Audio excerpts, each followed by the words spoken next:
Science now, for several centuries, had been undermining traditional Christian belief. I mean, from Copernicus and Galileo to Newton to Darwin, everything seemed explainable by natural forces. It was hard to see where God fit in anymore. And so people felt unmoored by this. Well, Lowell was giving people back some essentially supernatural beings on the planet next door who could be our guardian angels. In fact, in a number of the depictions at the time, the Martians are depicted with wings, and they're looking down on Earth as if they're going to come save us. Questions Mars might answer. And it was a discussion about when we get in touch with the Martians, what should we ask them? Well, you would think that we would ask them practical questions about how to build a better airplane or how to build canals, after all. But no, it's the most remarkable thing. This list of questions were probably the most famous piece of Mars fiction to come out of that era was The War of the Worlds, in which the Martians were these hideous, monstrous creatures. That is not the way people pictured the Martians at the time. The Martians were better than us. They were more advanced than us. They were more moral, more peaceful. In fact, by 1908, you had pastors sermonizing about the Martians, that we should emulate them. All right. Hey, everybody. It's Michael Shermer. It's time for another episode of The Michael Shermer Show. My guest today is David Barron. He's an award-winning journalist, broadcaster, and author of The Beast in the Garden, the true story of a predator's deadly return to suburban America. That's about mountain lions, right? Yeah, well, that's what we have in Southern California here. They famously run across the 405 freeway in the valley there. His other book is American Eclipse, a nation's epic race to catch the shadow of the moon and win the glory of the world. He's a former science correspondent for NPR. He's also written for the New York Times, Washington Post, Wall Street Journal, Los Angeles Times, Scientific American, and other publications. He recently served as the Baruch Blumberg NASA Library of Congress Chair in Astrobiology, Exploration, and Scientific Innovation, and he lives in Boulder, Colorado. And here's the new book, The Martians, a true story of an alien craze that captured turn-of-the-century America. This, David, was a fascinating read. It's so telling for our modern times for, going to Mars and what are those blurry videos that look like unidentified flying objects and, people fill in the imagination. But before we get into all that, what inspired you to write about Mars? Well, it really stems from my childhood. I grew up in the 1960s, and it almost felt like I was surrounded by Martians. And Saturday morning cartoons, there was Marvin the Martian with Bugs Bunny. There was a popular sitcom in the 1960s called My Favorite Martian. There were Martians in sci-fi novels, Martians in comics. And now as an adult, as a science writer, interested in science history, I became interested in where all that came from. And when I started to look into the history back at the turn of the last century, I was absolutely astonished to discover that, these creatures that are such stock characters in science fiction were widely thought to be scientific fact back at the early part of the 1900s. And that just struck me as a fascinating phenomenon, and I wanted to know how it all came about. Yeah, well, you got right into the archives. How long did it take you to research all that, and how did you go about finding these original documents? Well, it took me 7 years to write this book. I had no idea it was going to take so long. I literally have thousands of newspaper clippings in my filing cabinets. I did a lot of research in what was published in the newspapers, what was published in magazines and the scientific press. But I did a lot of archival research into the various characters, the individuals who spread these ideas about Martians. So piecing it all together, wasn't just a science story. It was really a story about psychology, about mass media, about culture, about religion.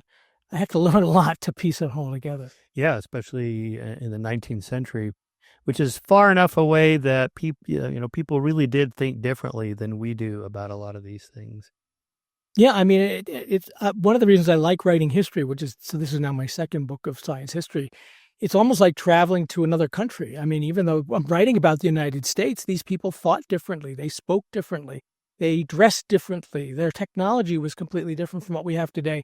And when you start reading their writings, it's as if it's someone who speaks English, but from another English-speaking culture. You don't get the illusions, and you really have to immerse yourself for a while to figure it all out.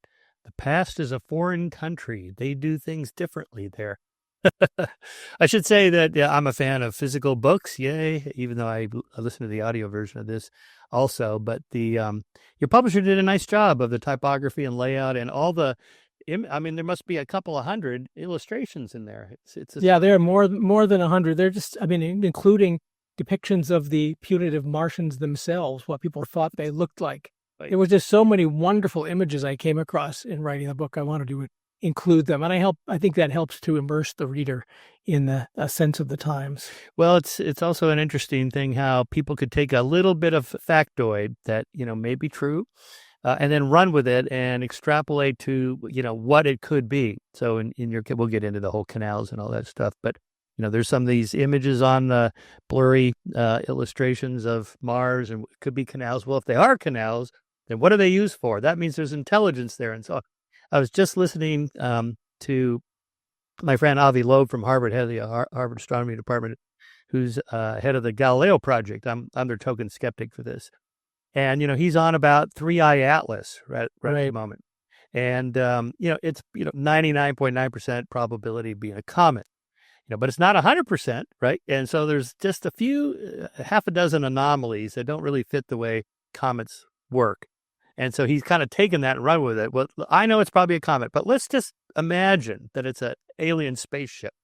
And let's imagine someone designed the trajectory into our solar system to line up with Mars and Venus and the sun and so on, and the plane of the ecliptic. And then let's imagine as it swings around the Earth, it releases all of these tiny probes that then explore the solar system. And then let's imagine, but what gets translated into, the popular press is, Harvard astronomer says aliens are here. Well, this is one of the things I struggled with in the book. The main character in my book was a Harvard man too, Percival Lowell, graduate of 1876, who was a self-made astronomer. And he was the one who, more than anyone, promoted the idea of the civilization on Mars. And it's, on the one hand, he was promoting an idea that was, in the end, wrong. And we will talk about this, I'm sure, too. I also think he pushed it too far. At the same time, when the idea first came along, it was not ridiculous. I mean, no one really knew what was on Mars. There were mysteries about what was being seen on Mars. The idea that there was a civilization there was a rational explanation. It was not the only explanation. So I think balancing imagination about what could be and pushes people to explore. The idea that Three-Eye Atlas might be an intergalactic spacecraft, I'm doubtful, but if it gets people excited and they want to figure out what it is, that's great. But I think we also have to be careful not to push these things to the point where people think they've been proven as fact. Yeah, well, the main characters of your book turn out to be big celebrities, but they're critical, skeptical scientists. Yeah, I never heard of most of them that were critical of them because, who wants to talk to a skeptic? We want to talk to a guy who thinks this could be it. That's exactly right. That's a lot of what was going on. And I feel for the more conservative scientists at the time who were saying, let's not get ahead of ourselves. We're not convinced there's a civilization on Mars. They didn't get the press that Percival Lowell, who was promoting the idea, did. Things are even more that way today with the social media, right? I mean, we don't have the same gatekeepers anymore. Supposedly, editors at newspapers were there to keep the crazy ideas from reaching the masses. Well, there's no one to keep those crazy ideas out. So now it's the more appealing ideas that spread more than anything. Mm-hmm. That was true back then, but not quite as much as today. Mm-hmm. All right, let's go back pre-Percival Lowell, Giovanni Schiaparelli's observations of canali and how that got mistranslated and misinterpreted. Right. So this all started in 1877. Mars and Earth come close to each other every 26 months. But Mars's orbit is not exactly circular. It's more elliptical. And so it comes in toward the sun and goes away. And about every 15 years, Earth and Mars line up in a way that they're especially close. And 1877 was one of those years. So it was a time when astronomers were excited to study Mars, to look at it through their telescopes to see what the surface was like. And an astronomer in Milan named Giovanni Schiaparelli decided he was going to make a map of Mars. which was not so easy. Mars at its closest is about 35 million miles away. Looking at it from an earthbound telescope, you're looking through the atmosphere, and that causes distortion. But he studied it night after night, and he created a map, and he saw dark areas and light areas that looked like oceans and continents. It looked very Earth-like. But Schiaparelli also saw these thin, straight lines crisscrossing the planet, and he imagined they were waterways of some sort, and he called them canali, which in Italian means channels, like the English Channel. It's a waterway, a natural waterway. But that was mistranslated into English as canals. And a lot of people who know the story sort of think that's the story. It was a case of mistranslation. But people knew it was a mistranslation. That's not really what got the Mars craze going. People joked about canals on Mars after 1877, but they didn't really think they were canals on Mars. It was in 1894 when Percival Lowell, the Harvard man, came along. He was now close to 40 years old. He decided so let's say a word about Percival Lowell. Lowell came from one of the wealthiest families in New England. The Lowells made their fortunes in textiles. The city of Lowell, Massachusetts, is named after the Lowell family. And so he was born into money. He, like all of the men in his family, went to Harvard. When he graduated in 1876, he could do anything he wanted with his life.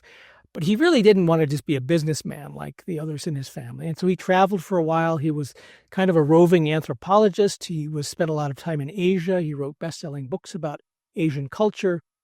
And it was in some ways his interest in culture that got him interested in Mars, because he read the works of others.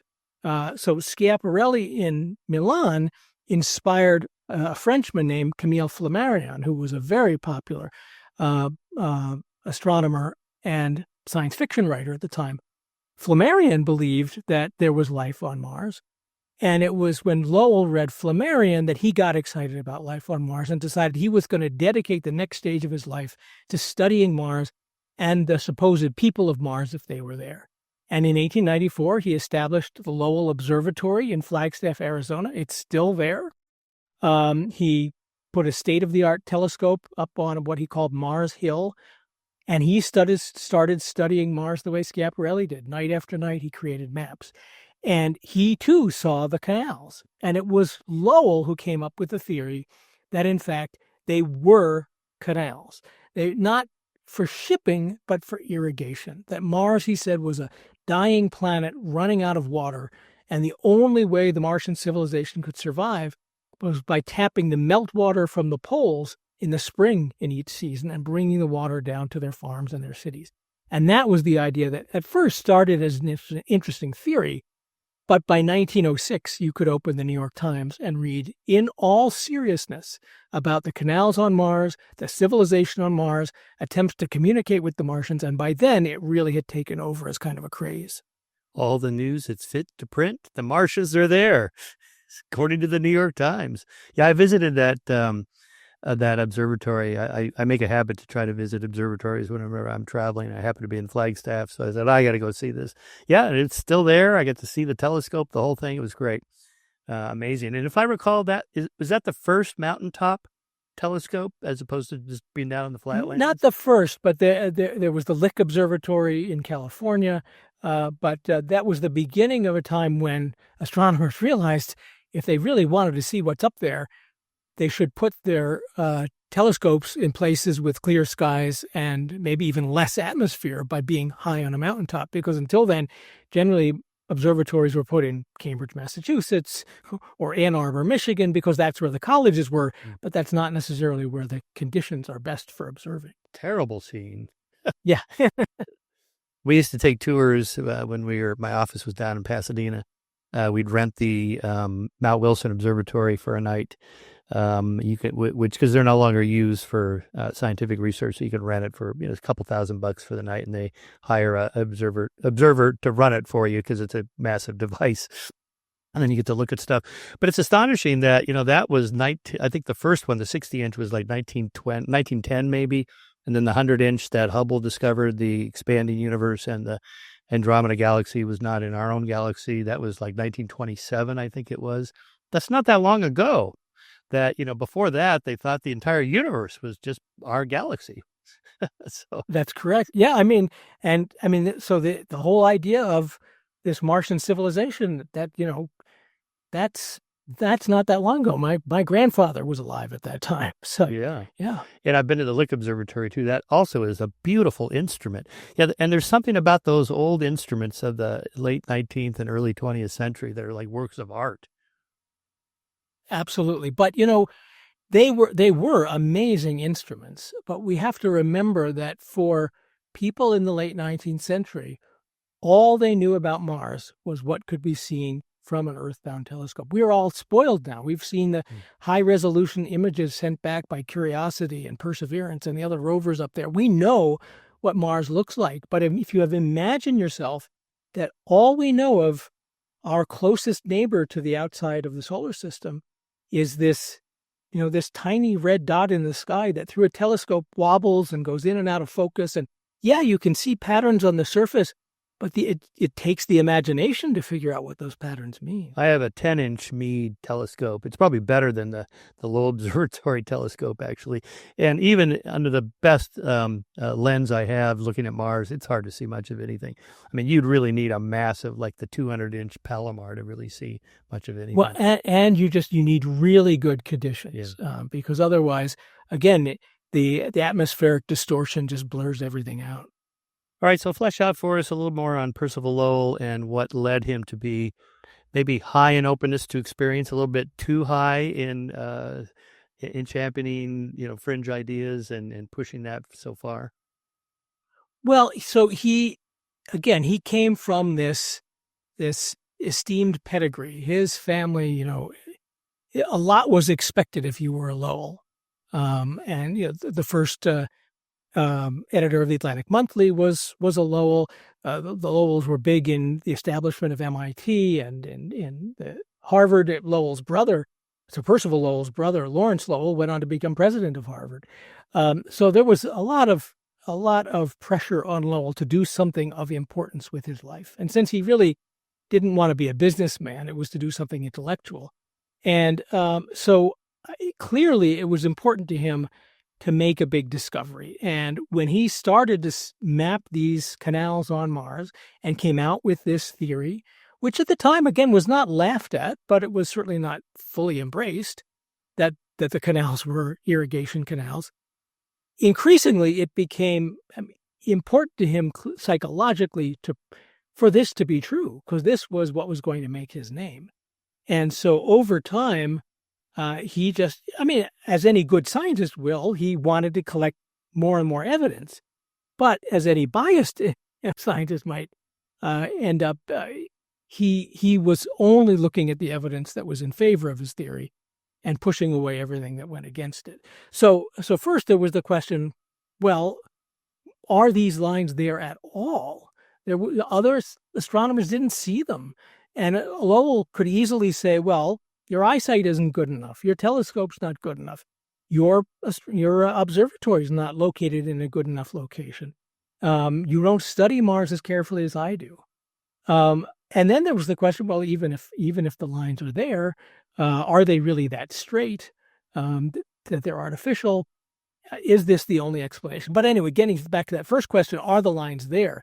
That kept coming up. There were other astronomers who said they thought these were optical illusions. And because you're looking at something that is at the very edge of perception. And so if the eye is seeing patterns it can't quite make out, or seeing things it can't make out, the eye looks for patterns. So the eye may be connecting dots and seeing lines where there aren't lines. And that was an idea put out there at the time. So Lowell, by the early 1900s, decided the way to counter that argument was to take photographs of Mars and to show photographically that the lines were there. But that was not so easy. The photographic equipment at the time, the emulsions, it was very hard to get a clear picture. And Lowell, because he had the money and he had the drive and he had assistants at his observatory, developed new techniques for taking pictures of Mars. These were tiny little photographs, but they were quite remarkable at the time. And he claimed that they proved that the lines were there. Now, the photographs, too, were open to interpretation, but you could see clearly there were things on Mars. There were patterns. There were dark areas and light areas and things you could convince yourself were lines. And he was just such a He was an articulate, persuasive man. Being a Lowell, people paid attention to him. He was well connected, so he got the attention of the major newspapers and the major magazines at the time, and he went on the lecture circuit, and he was very convincing. Yeah. How did he handle his critics, both intellectually and temperamentally? Well, he pretty much dismissed them. But this gets to the idea of, and this is stuff you clearly write about, but about how the brain works and how we can alter things to fit our preconceived beliefs. I mean, there were certainly folks who came up with reasonable arguments against him. For instance, it was known at the time that Mars was pretty much a dry planet. It wasn't clear how dry. But Lowell, of course, his theory was that it was very dry, that the only water was left in the polar ice caps. So here he said, well, it's got these canals going thousands of miles across desert. And another prominent scientist said that's the most ridiculous thing in the world. All the water's just going to evaporate. Well, Lowell said, oh, well, then, of course, they're probably covered. So he always had an argument. And also, people often assumed that what you were seeing was the water in the canals. But Lowell was quite adamant that it wasn't the water you were seeing. The canals would have to be enormously wide to see them from so far away. What you were actually seeing was the plant life greening up on the sides of the canals in the spring and summer as the water came down from the poles. And then they would fade away in the spring, in the fall and the winter as the vegetation dried up. And in fact, that was what Lowell saw on Mars, that the canals weren't always there. They tended to come and go with the seasons. And that was part of what explained the theory as well. But he would always come up with some counter argument that he believed was better than his critics' argument. And is some of that because class driven, these lowly scientists beneath me don't deserve my response? Or that may have been part of it. I think it was his own hard wiring. I think, well, first of all, I think it's pretty clear that he was bipolar. He would go into these manic episodes, and then he would have very deep depressions. He kind of fell out of the public spotlight for more than a year in the 1890s, and then it happened again later in his life. He suffered from what was then called neurasthenia, which is an obsolete diagnosis, but generally thought to be depression of some sort. So I think he had very high ideas of himself when he was on a high, a manic high. But yeah, he was used to people treating him with deference, and so when scientists didn't treat him that way, he was not pleased. Yeah, I'll tell you a little sidebar story that Ed Wilson, E.O. Wilson, told me about Sagan. I was interviewing Wilson for Skeptic, and then we were talking about Carl, and he said about this very subject of, like using your imagination to extrapolate ideas. And so he said, Carl contacted him and said, I'm editing a special scientific volume on Mars, and I'd like you to write a chapter on the ecology of Mars. And he's like, what ecology? Well, there's these dark spots and blotches and lines and whatever. I don't know. Just use your imagination and then write about what the ecology could be. It's like, what? Based on what? Your imagination. Well, that's right. And in fact, in 1908, H.G. Wells was given that very assignment. So H.G. Wells, who of course famously in 1898 wrote his book, The War of the Worlds, where he imagined the Martians as these evil monsters coming to Earth to take over. But he then met Percival Lowell and was convinced by Percival Lowell. And I should say he wrote The War of the Worlds out of the general idea that Mars was inhabited at that time. So he was writing it out of the science. But he later met Percival Lowell, whose idea of the Martians was very different. Lowell thought the Martians were these peaceful, moral beings. And after H.G. Wells met him, he wrote a piece for Cosmopolitan magazine called The Things That Live on Mars. And it's exactly what E.O. Wilson was supposedly tasked to do, which was H.G. Wells imagined the whole ecosystem of Mars, not only the intelligent Martians who built the canals, but what the trees and the insects and other type things on Mars might look like. And it's a wonderful, wonderful piece of history. There are these illustrations not only of the intelligent Martians, but of the whole ecosystem. And I have one of those illustrations in my book. I like this one from the Lick Observatory. So there's the Lick Observatory, and there's this triangular shaped thing, right? Explain what that is, and why is it we see three lights as a triangle? So, right, so this even predates when Percival Lowell came on the scene. So again, as early as 1877, Giovanni Schiaparelli said there are these weird lines on Mars. People called them canals. They didn't really know what they were. But there was speculation that there might, in fact, be intelligent life on Mars. Camille Flammarion, the Frenchman, who was inspired by Giovanni Schiaparelli, who also believed who actually believed there probably was intelligent life on Mars, he talked about, well, if there were life on Mars or another planet, how would we get into communication with them? And he said, well, one of the simplest things to do might be to draw geometrical figures that, we could go out into a vast plain or desert and make a giant triangle of electric lights big enough to be seen from Mars. And then if we look at Mars and they show us a triangle, and then we change ours to a square and they show us a square, and we turn it into a circle and they show us a circle, that would be the beginning of actual interplanetary communication. Then we'd figure out how to say something significant. But that'd be pretty good proof that there's intelligent life there. So Flammarion had already presented that idea. In 1892, when Mars made an especially close approach to Earth, and astronomers at the Lick Observatory were looking at Mars, they saw a triangle of lights. Now, they did not think that that was evidence of intelligent life on Mars.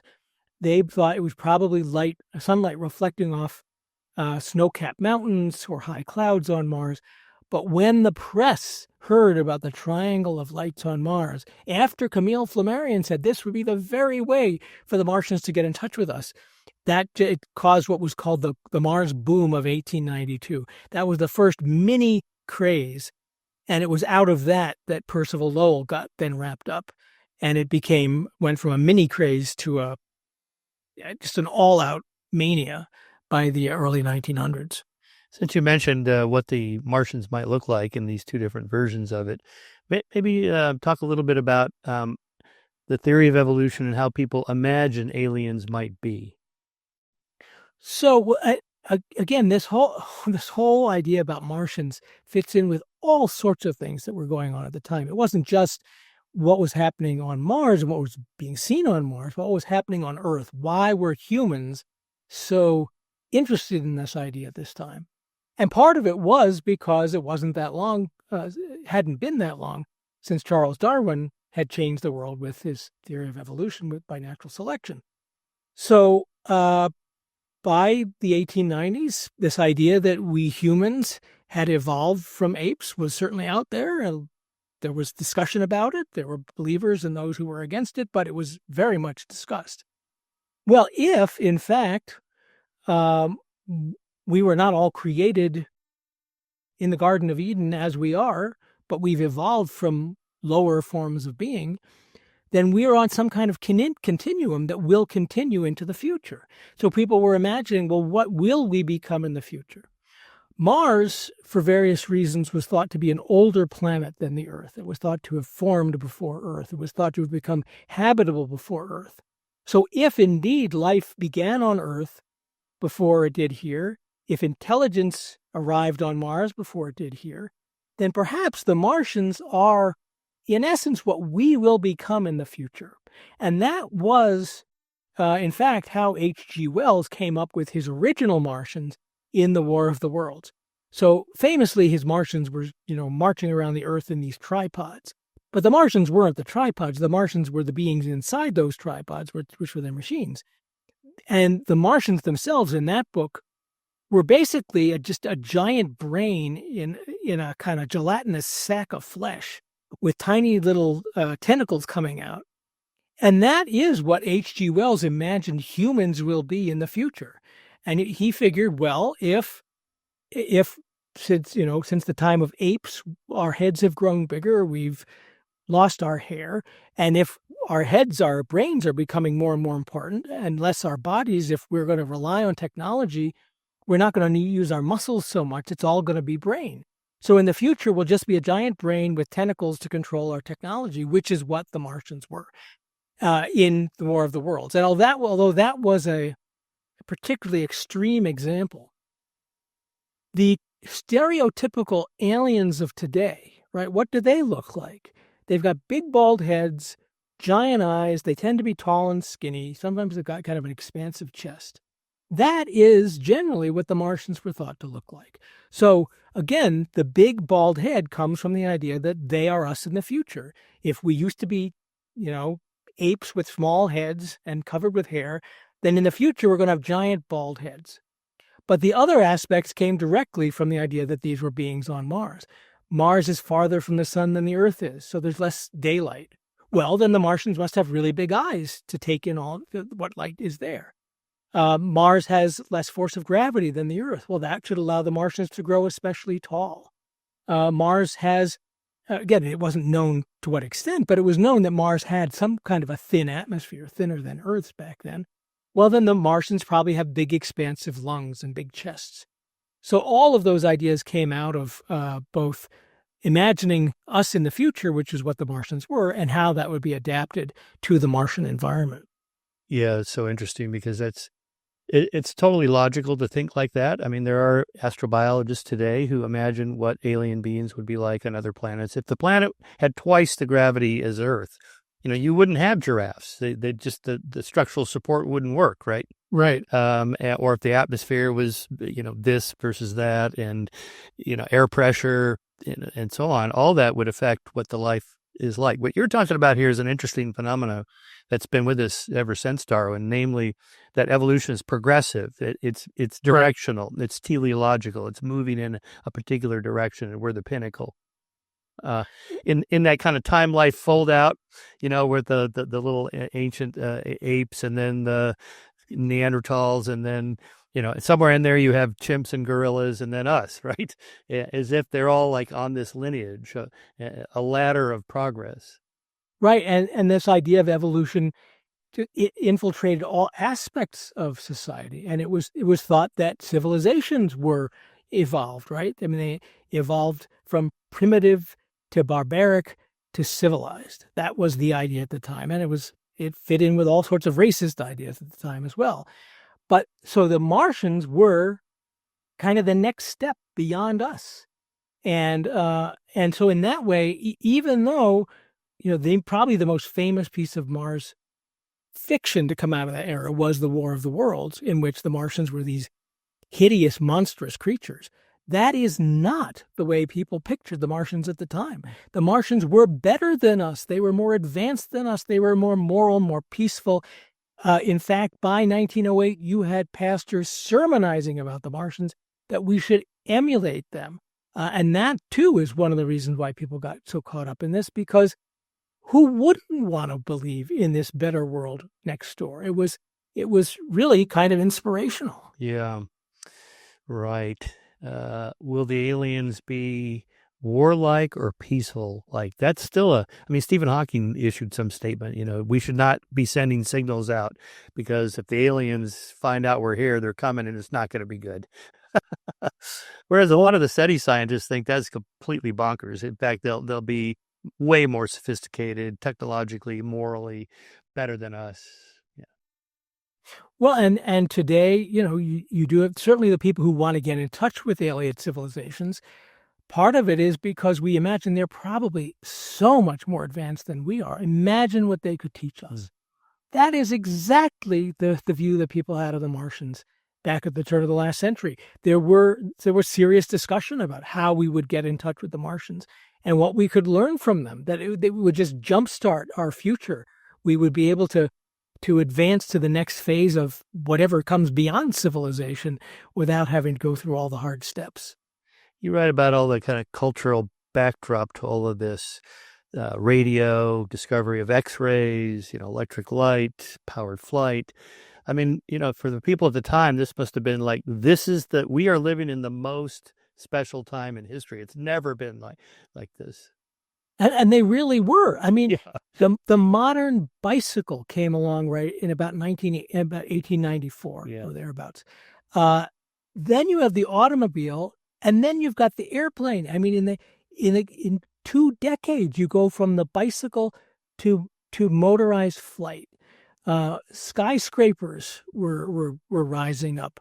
Again, as you said, the discovery of X-rays, the discovery of radio waves, to be able to communicate wirelessly across the ocean, it seemed like anything was possible. And so in that environment, how ridiculous was it to think that there might be these super advanced aliens on the planet next door? It just fit in with the sense of wonder at the time. Yeah. Yeah, definitely. But I mean, with X-rays and radio, this is energy you can't see and you can't measure without a particular scientific instrument. So what else might there be if we had other instruments? And, and this was a time when spiritualism was very big. A lot of people believed in telepathy. And in fact, Camille Flammarion, the French astronomer, who was a respected astronomer, but also, he had very interesting ideas that were more spiritual. He believed in telepathy, and he thought that the way to communicate with the Martians would be by brainwaves. And again, certainly at the time when we're discovering all these invisible waves, sure, why not? Yeah. Well, you mentioned Alfred Russel Wallace, the co-discoverer of natural selection. I wrote a biography of him. And I have a whole chapter on his, foray into seances and the Society for Psychical Research and all that. And he wasn't the only one. I mean, there were a lot of other world-class scientists in the 1890s who were like, yeah, let's explore it. Why not? It could be. Yeah, and that was true of Giovanni Schiaparelli. That was true of Camille Flammarion. These astronomers, they held seances at their houses. That's not to say that they were convinced that these spiritual mediums were on the up and up. They were trying to test them and to see if they were being hoodwinked. But yeah, there was an open-mindedness to what is real, what is natural, what is supernatural, and to what extent are we fooling ourselves? And so the whole Mars business fit into all that as well. Yeah, I should point out that evolution is not teleological as far as we know. It's not directional. That it could be we could grow more hair if our environment changed, or our brains could get smaller if they're not needed, or whatever. I mean, our huge brains are really quite the anomaly. And many people have made this point. You don't really need, in fact, Wallace made this point, you don't really need a brain that big. The size of a chimp brain is plenty of cognitive horsepower for survival. So we still don't know why we have such big brains. It could be bipedalism, or, long-term infant care that's needed, the social bonding, complexity of our social systems, and so on. And so that's still something of a debatable mystery. But say a little bit more about Camille Flammarion and his book, The Plurality of Inhabited Worlds. That was a big point of discussion at the time. Are there other planets inhabited, not just Mars, but anywhere? Right. So it's interesting how the idea of life elsewhere kind of went in and out of favor over the decades and the centuries. So in the 18th century, it was widely believed that the other planets had life. There was no reason to think that there wouldn't be life there. By the 19th century, with the rise of astrophysics, things started to change. So astronomy traditionally was just about plotting the positions of these celestial objects. It wasn't about really understanding them as physical objects. But by the 19th century, through spectroscopy and other techniques, astronomers could figure out the chemical makeup of atmospheres elsewhere. They knew how what the density was of a planet. They could figure out whether it was hot or cold. And increasingly, it really seemed like the other planets would be very, very hard places for anything like life as we know it to exist. That Mercury and Venus would be much too hot. And you have Jupiter and these gas giants. Where would anything live? But Mars was the one place that seemed, if there were life elsewhere, possibly it could be there. But Flammarion, he really was kind of an early astrobiologist. He, at the time, he was pushing for the idea that life probably was more pervasive than the other astronomers thought. That he figured, we have such blinders on about what's possible because we only know life as it is on Earth. Who's to say that there couldn't be life elsewhere? He had a very colorful way of saying it. You imagine these two fish at the bottom of a stream discussing whether there could be life out of the water, and one of the fish says, he's seen things above the water. He's seen, what these fishermen trying to catch them, and the other fish says, well, that's ridiculous. How could anything live out of the water without gills? And that's what Flammarion was saying were the skeptics on Earth who claimed, well, you couldn't have life on other planets. So he very much believed there was life elsewhere. Also, getting back to his spiritual beliefs, he and others at the time thought it was quite possible that beings on other planets were the reincarnations of us, that when we died, our souls might go to other planets and be reincarnated there. And in one of his many science fiction books, Flammarion actually imagines that he has a character and his lover who die on Earth and are reincarnated on Mars. And that was a discussion that maybe the Martians were what we will become in the future, not only evolutionarily, but after we die. Spiritually, yeah. Yeah, well, a lot of astronomers today think, or the SETI people, that if we do encounter aliens, they're probably not going to be biological. They're probably going to be AGI, some kind of computer. Because just because of the vast distances between the stars, it may just take something like that to make that trip. Anyway, yeah. And also noting, it goes back to Giordano Bruno, of the many things that got him in trouble and got him burned at the stake in 1601 was the plurality of worlds. That, not only are we not the center, we're not the only life forms. Well, and again, it's interesting how these things go in and out of favor. Again, a lot of astronomers and other scientists, Benjamin Franklin believed there was life on other worlds. And that was just commonly believed in the 18th century. By the 19th century, it had pretty much gone out of favor. And it was Lowell and Flammarion who helped to bring that back. And today, now we're at a time where astrobiology is being taught as an undergraduate major at some colleges. The idea that there's life out there is pretty well accepted, that, even though we haven't conclusively found it, we're going to start teaching our young people to look for it.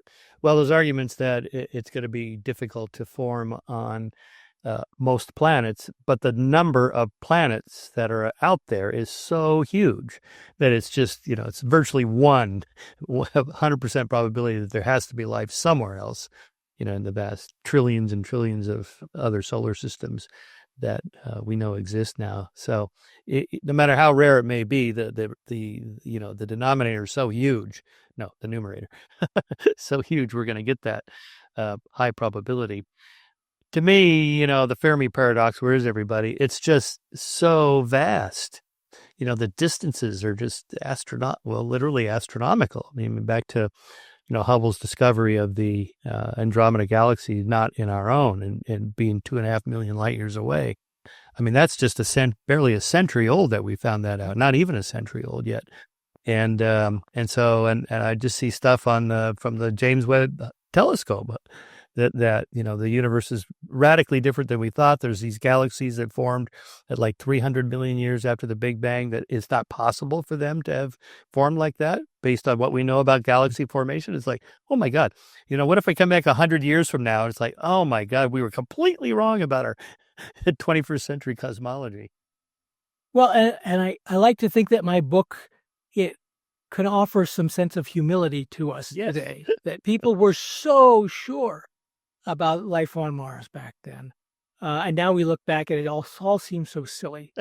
But if you put yourself in the mindset of the time, you can understand how people got caught up in it and how it may not have seemed so ridiculous at the time. I mean, you're basing your ideas on the evidence you have at the time and speculation about trying to fill in the holes of what you don't know. But, from a philosophy of science point of view, I'm glad to have those kind of people just in case. Right? I mean, they're probably wrong, but, one of them might turn out to be Galileo. They all think they're Galileo, but one of them might actually turn out to be that. Yeah, well, and Percival Lowell thought he was the next Darwin. I mean, that he was extending evolution beyond our own planet. And even though by the time he died in 1916, he would pretty well his theory had pretty well been disproven, and he, within the scientific community, although his ideas were still out there in the public. But he never gave an inch. He died assuming that eventually he would be proven right. Now, there may indeed be life on Mars. That just in September of this year, we had NASA come out with the strongest evidence yet for potential, at least past life on Mars. evidence that there may have been microbial life on Mars a few billion years ago. Still not proof, and still microbes are not canal-building Martians. But it may well be that there was life on Mars once, and there may still be microbes living underground. We don't know. Mm-hmm. Remember the Mars rock that was announced in '94 as having found, microbial life in it, or fossils of it. Right. Yeah, there was a meteorite that was found in Antarctica that came from Mars, and that really did. Even though most scientists now believe there was not convincing evidence of microbial life in that meteorite, that jump-started the idea of looking for life on Mars again. Yeah. So, I mean, these things. I will maybe get toward ultimately what the story of Percival Lowell meant for us. And this has to do with inspiring us in the way that Mars rock from Antarctica kind of did as well. So Percival Lowell, his theory about Martian life clearly was wrong. There was no canal-building civilization on Mars. But his idea was so exciting and so widespread that it was particularly the children of that time who helped to change the world. It was the kids who grew up in that era who created modern science fiction. Hugo Gernsback, after whom the Hugo Awards have been named, the big literary awards in science fiction. He was a pioneering editor in science fiction back then. He wrote about it. It was because he read Percival Lowell's books when he was a kid and got so excited about life on Mars that he wanted to devote his life to exploring outer space, at least through the mind. But also it was the early rocket scientist, Robert H. Goddard, the father of American rocketry, the man who built the first liquid-fueled rocket, devoted his life to that because as a kid in Massachusetts, he read The War of the Worlds and got so thrilled by the idea of the possibility of being able to go from one planet to another, he wanted to figure out how to make that happen. Carl Sagan, of course, he wasn't alive at the time of Percival Lowell, but he grew up on some of the science fiction that came out of that era. Edgar Rice Burroughs, more famous for his Tarzan books, wrote a whole series of books about Mars, about the adventurer John Carter from Earth who went to Mars, where the Martians called their planet Barsoom.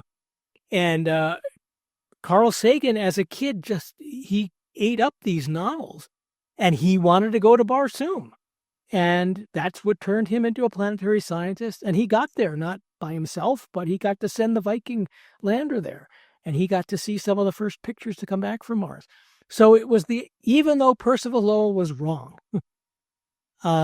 he inspired something in the public that was very positive and constructive.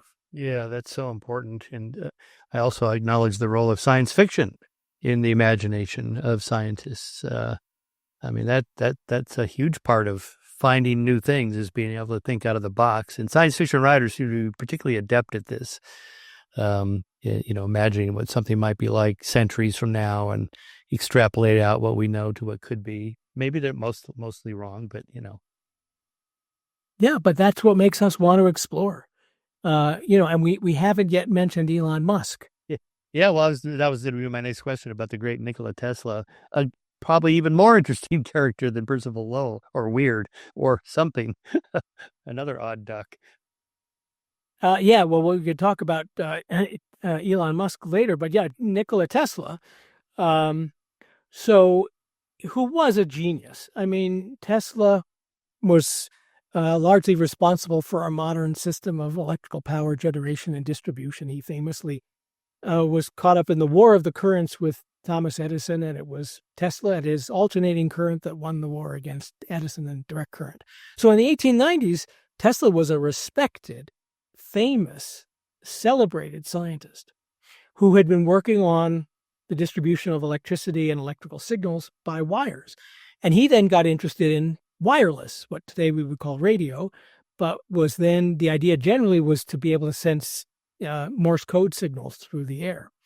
And so Tesla in 1899 set up an experimental laboratory in Colorado Springs, Colorado, to study how electricity could be transmitted through the earth and the atmosphere. And he, one night, alone in his laboratory, was listening on his radio receiver. And I should say, there were no radio stations. There was no one was sending out artificial signals on Earth. He was listening for natural signals. You could hear lightning in the distance as clicks and pops. And he was listening to these very faint sounds on his radio receiver, and he heard what sounded like a signal coming in triplets. It was this very quiet click, click, click, click, click, click, over and over again. And he could not figure out what could have caused it, what natural phenomenon on Earth or in space might be causing it. And he certainly knew about Percival Lowell and his Martians. And Tesla eventually convinced himself this must be the Martians. It was the Martians trying to communicate with us by radio. And so Tesla announced this on the very eve of the 20th century. It was December 31st, 1900, New Year's Eve, and the Red Cross was holding fundraisers across the country on New Year's Eve. And they had asked celebrated people across the world, Queen Victoria, Teddy Roosevelt, Camille Flammarion, to write letters about the century just passed and what had been accomplished, and to imagine the century to come. Nikola Tesla was invited to write one of these letters, and he used that opportunity to announce to the world that he had received a signal from another planet. And just as the 20th century began, the newspapers were flooded with this news that Tesla had received a signal from Mars. And that just propelled this craze to a whole new level.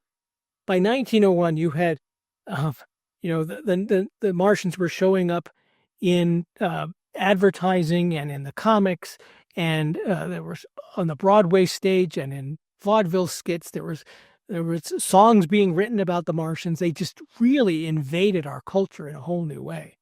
So it was just as the new century began, Tesla jump-started this whole craze. So great. What a great story. You think there's something to this idea of connecting creative genius and madness? Because Tesla also kind of dissolved, right?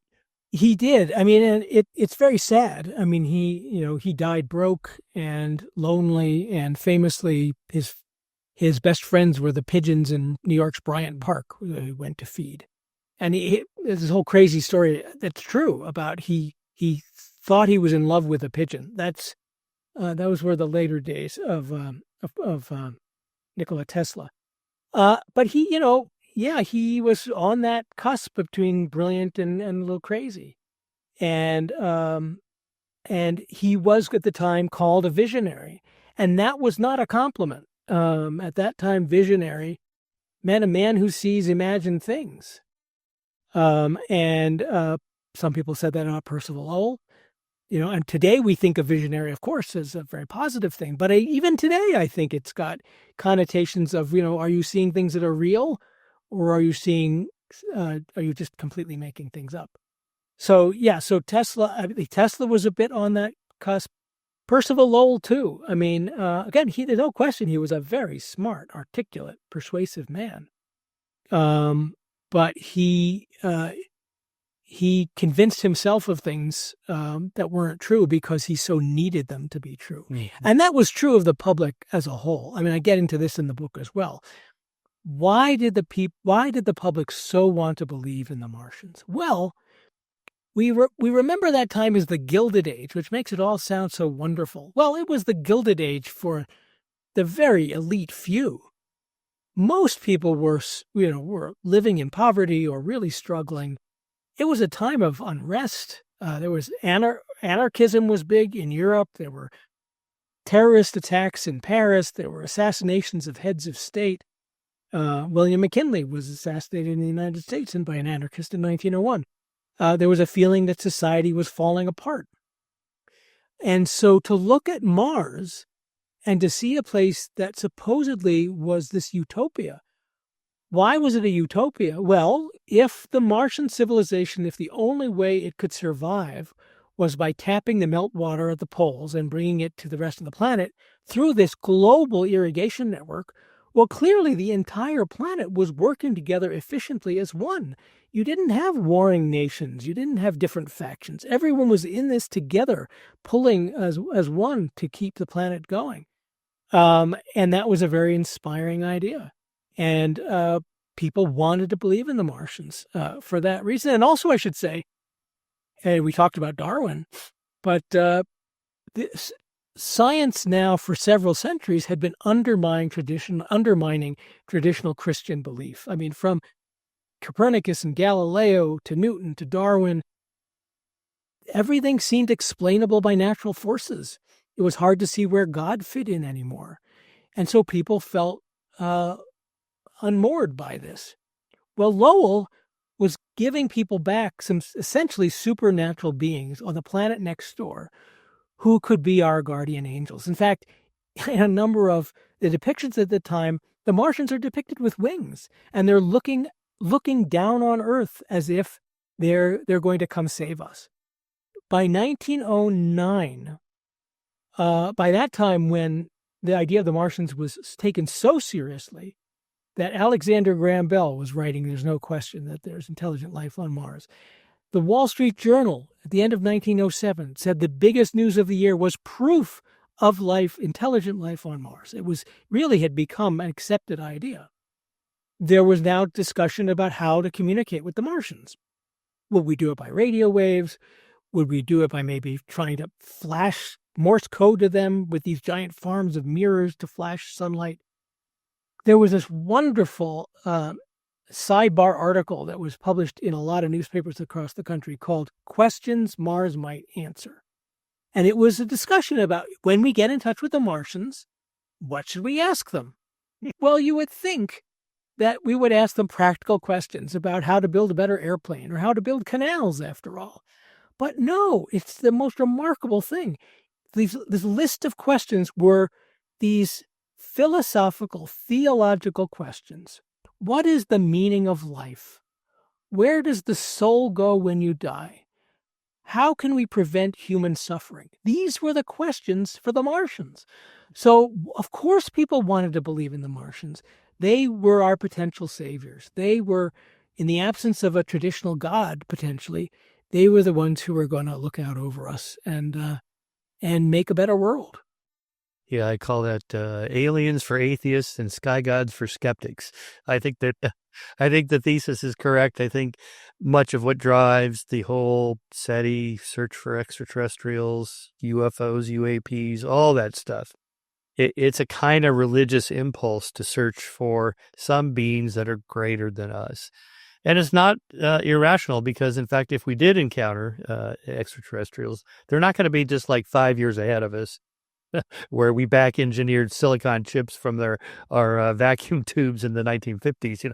No, they'll be millions of years ahead of us. So, look what we've accomplished in a century or two. Imagine if you had 1,000 centuries, what you could do.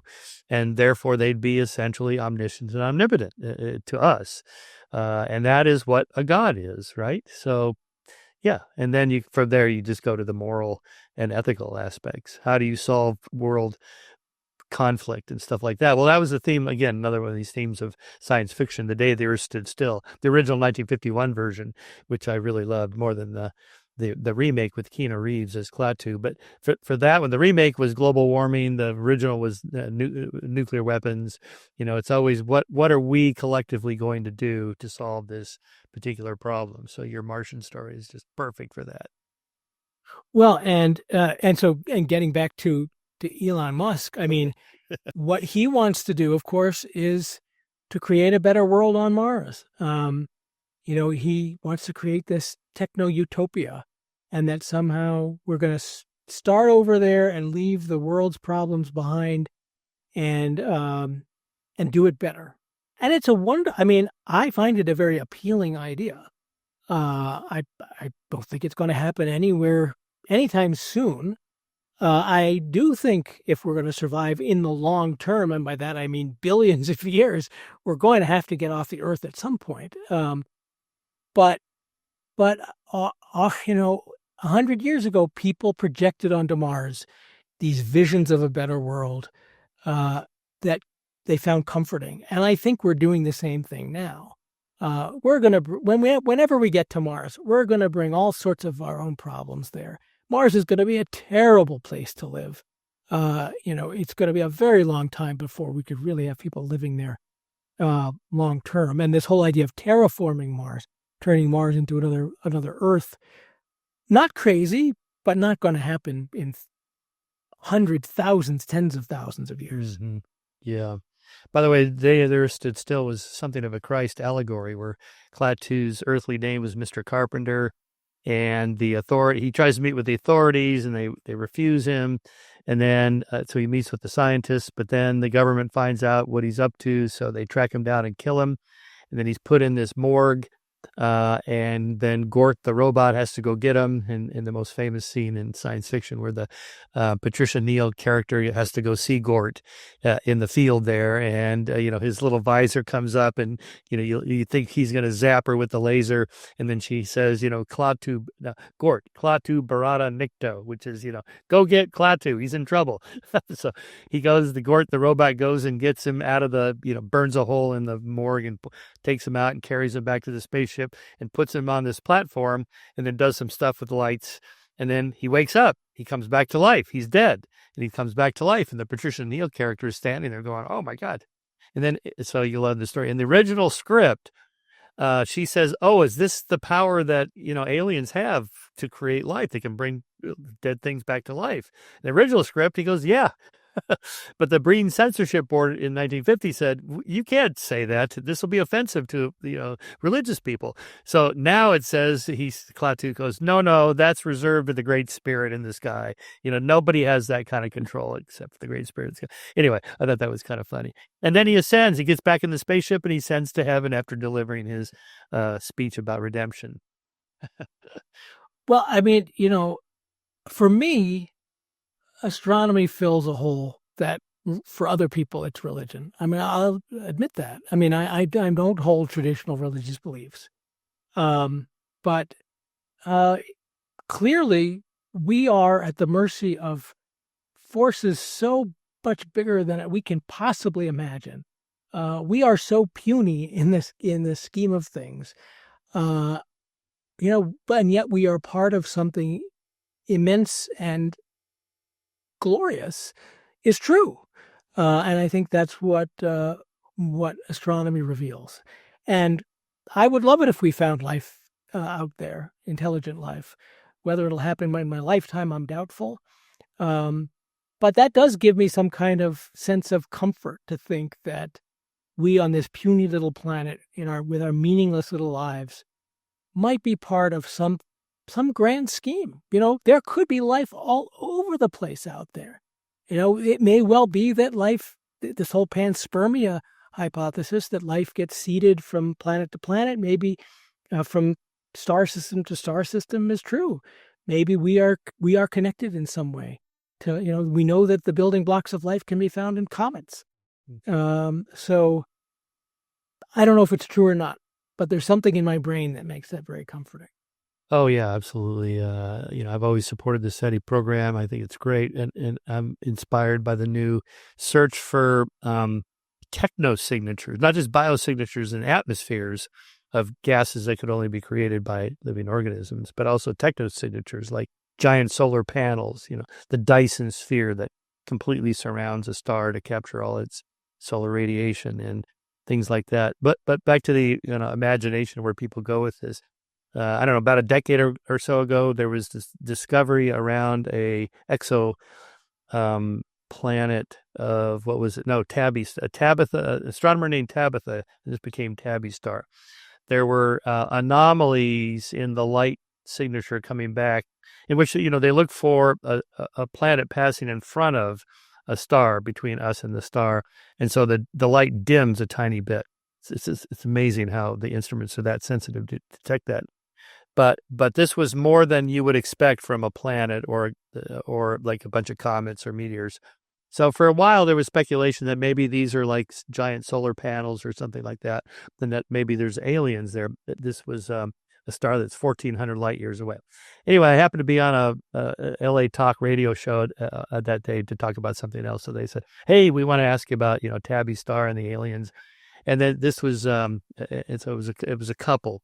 And so the other one says, so what do you think they're like? It's like, who? The aliens there. It's like, all we have is a dip in the light signature. That's all we have. There's no aliens. I mean, what? But immediately the imagination goes, okay, if that's true, then what must they be like? So funny. Yeah, well, we haven't changed very much. And even, the idea of a civilization on Mars was 1976 when the Viking orbiter took a picture of the famous face on Mars. That strange landform that looked like it had two eyes and a mouth, and people thought maybe it was some monument from some ancient civilization there, which, we've now re-imaged it, and it's clearly just a natural formation. But, but these ideas take hold, and people definitely want to believe. You have this in your chapter on Tesla. Tesla's grandiose claims provided frequent material for sensationalist headlines. Tesla says men may yet live for centuries. Tesla's electrical substitute for the bathtub. Tesla's latest discovery, fertilizing impoverished land by electricity. Tesla's great innovation to blow up hostile warships by electric waves. So, yeah, he's kind of the Elon Musk of his time. Absolutely, yeah. I mean, unfortunately, though, he was not a good businessman. I mean, didn't he get screwed by Westinghouse or something like that? They're also he had when he and Westinghouse worked together on the alternating current scheme, and Tesla famously gave up some or all of the royalties. I mean, he did get paid up front, but he wanted, in order for Westinghouse to make this work. And, Tesla really just wanted, and I think this is true, he didn't want to get rich. He wanted to improve the world. But that came back to bite him, because then when the AC power system was really taking off, he was making very little, if any, money off of it. And he had all these other ideas about things he wanted to do, like with wireless, and had a hard time raising the money. So when he announced that he received radio signals from Mars, he had this idea for building a network of radio transmitter receivers across the globe that could connect the world wirelessly and potentially connect the Earth to Mars. And he got some money from J.P. Morgan to get started on it.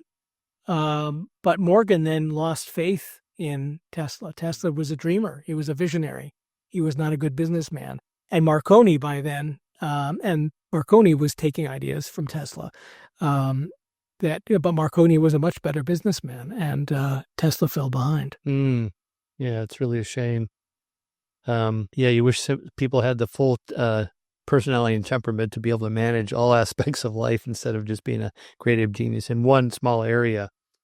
Yeah, Elon seems to have a pretty good business savvy sense as well. And he, I mean, I've never met the man.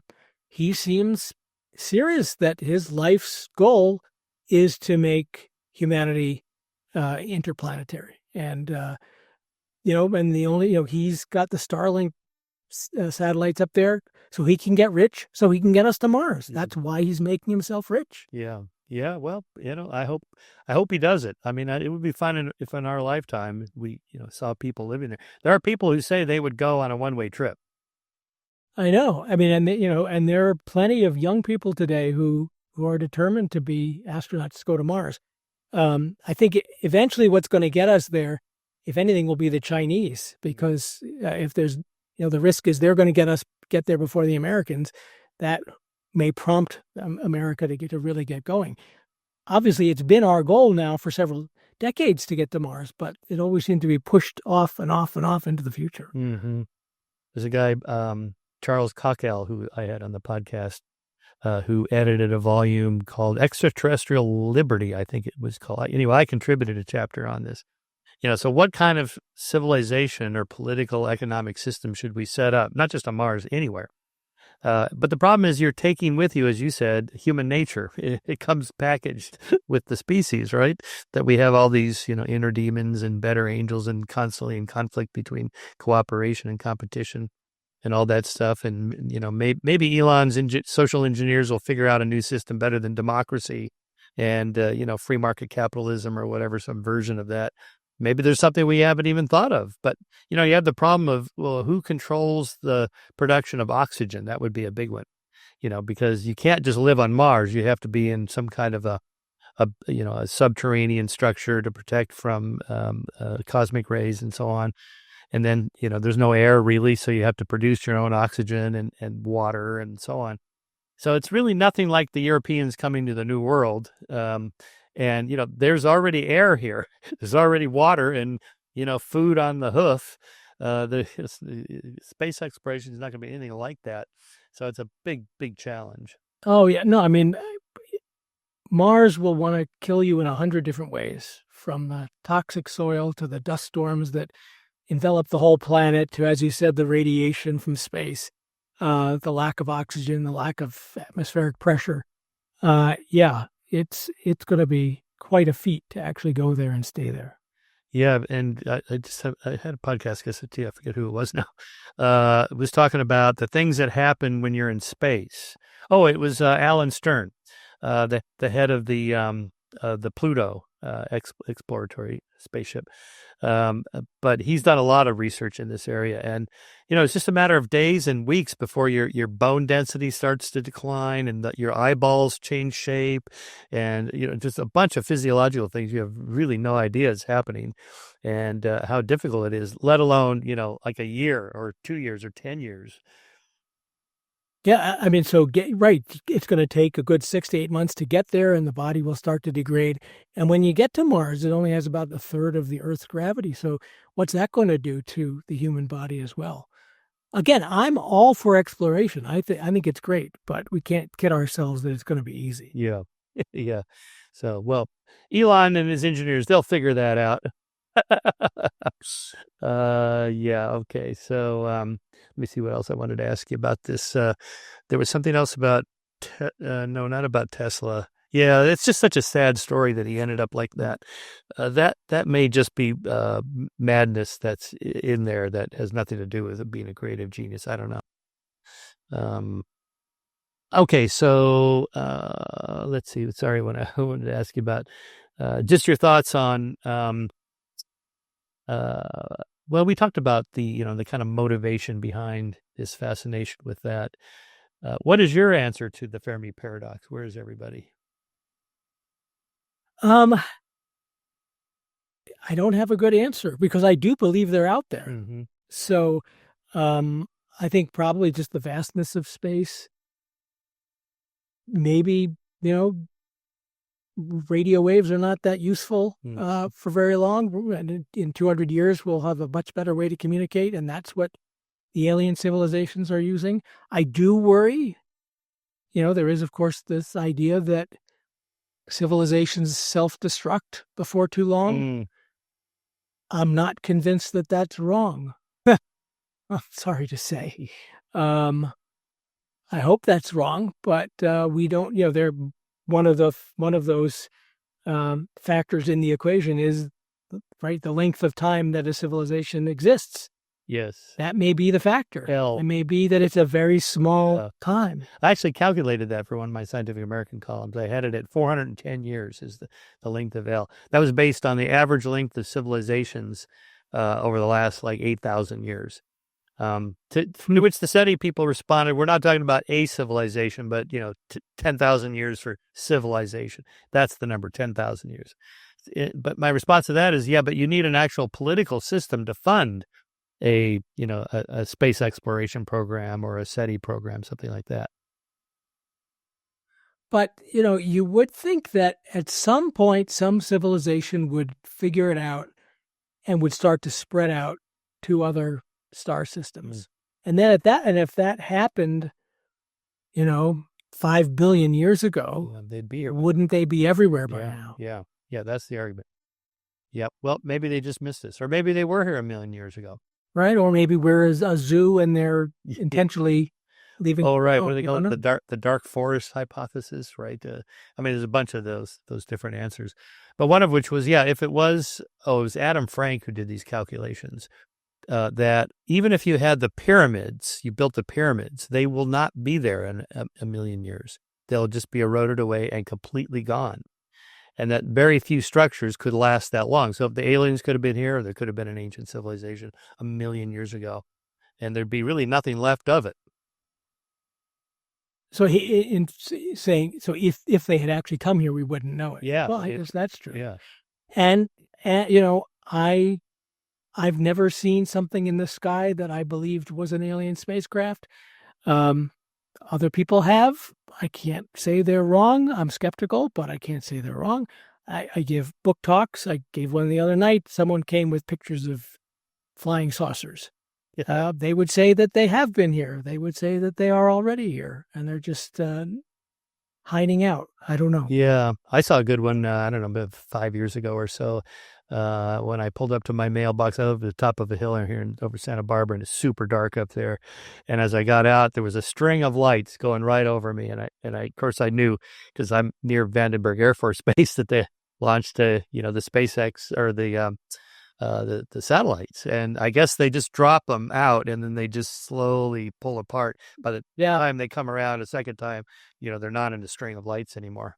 I witnessed, I'm in Boulder, Colorado, and I don't know, but I saw a string of them going overhead, and it was freaky. Yeah. It really, I did think I was seeing alien spacecraft. Right. He didn't know.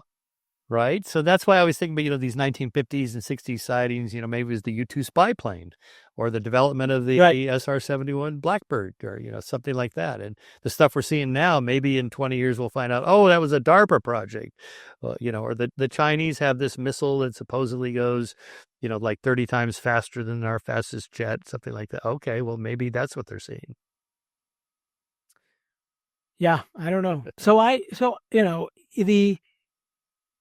In writing about things from 100 years ago that seems so silly in retrospect, there will be a lot that people 100 years from now look back on us and think was pretty darn silly. Yeah.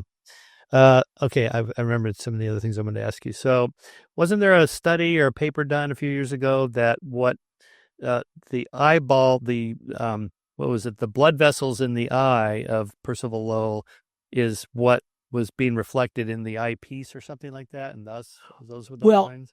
So Percival Lowell didn't just see lines on Mars, he also saw them on Venus, which was a great embarrassment in the end for him, because Venus is covered with clouds. You can't see the surface. But he, in the late 1890s, made a map of Venus that showed lines radiating out like spokes from the hub of a wheel. And that was very quickly shot down. And in fact, that led to one of his first depressive episodes because he was humiliated.